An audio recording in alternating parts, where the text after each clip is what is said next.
Hello everyone, I am Alyssa and this is Into the Heart Wild. If you are a returning viewer, sorry for the month-long absence. We're just gonna leave it at that. And today I am going to be bringing you guys my October TBR. I don't normally put TBRs together since I am a very big mood reader. And when fall hits, I usually read a ton of middle grade horror because I love middle grade horror. But there are a few non-middle grade horror books that I would like to read. So this has 5 books makes up my main TBR for this month. But I have roughly 30 middle grade horror books that I can pick up at any time I want to read. So I'm not going to go over any of those. I will wait for an October wrap-up video to go over whatever middle grade books I've read, because I can get through 1 to 2 middle grade books a day depending on how good they are and their length. Obviously most are around like 300 pages, but you know, font size and double space make a difference. So yeah, there are 2 middle grade books though in my TBR that are for sure going to be read. Everything else will just be whatever I pick up. The other ones are all adult horror or fantasy horror. So with that said, let's jump on into this TBR list. So up first we have A God in the Shed by J.F. DeBow. This is the only actual horror book that is on my list. Like you would find this in the horror department at the bookstore. And this is basically about a small town that has an unusually large cemetery full of way more bodies than what could actually possibly be there considering the size of the town. And a new character shows up in this town and they find that a little odd. And then next thing you know, they're getting, what is the word they used? A dark spirit revealed itself to this character. So I'm very inclined to see what happens with that. I like horror that involve like mystery spirits, monsters, and that kind of stuff. So we will see how this goes. And I know it's the first in a series. I don't know if it's a trilogy. I know there's 2 books right now. But yeah, we'll see how this goes. Up next, I have The Kneebone Boy by Ellen Potter. I'm actually currently in the middle of this. I'm 55% into it.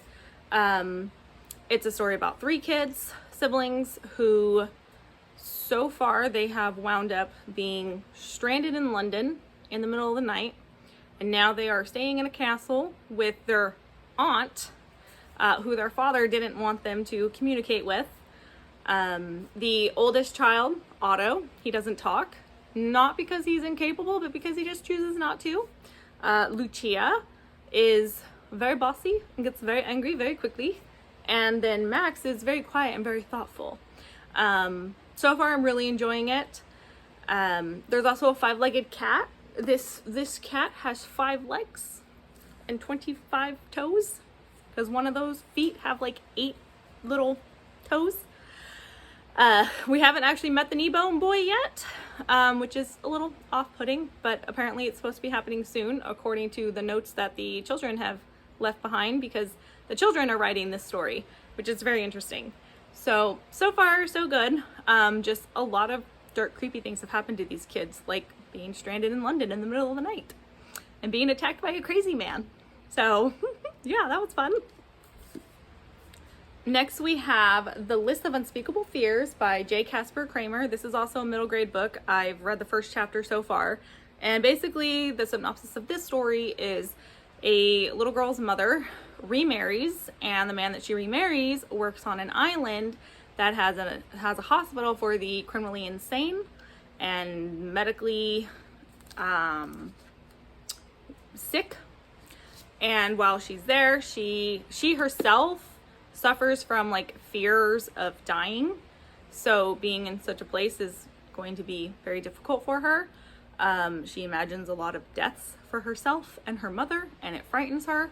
But she's supposed to at some point start seeing ghosts and other mysterious things happening inside this building.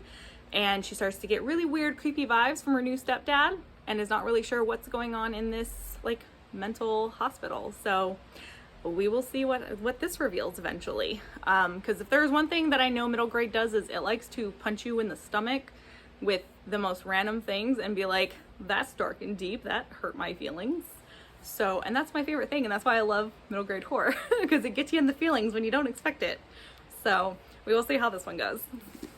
Next we have More Do by Alex Phoebe. This, what I know, like I've read the first chapter and like the super long list of weird trigger warnings. It was like 4 pages long. It's worth reading them though, because it's presented in such an interesting manner. But what I know about this story is Mordu is a place, and there is a wizard of some sort. Is that what he's called? Is he he's a master. Maybe he's not a wizard. Yeah, he's called a master, and he derives his magical powers from the dead corpse of God.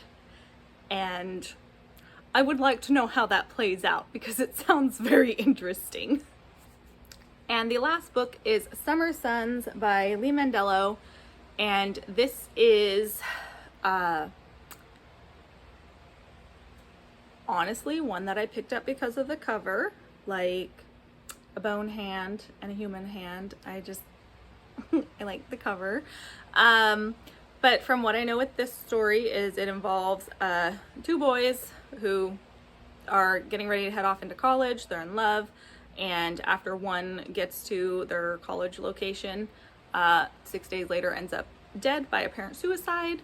And the boyfriend inherits everything that this boy had and starts to uncover a very dark and bloody past. He's being haunted by a ghost of some sort that really wants him, and other like interesting dark things that are going on, I guess.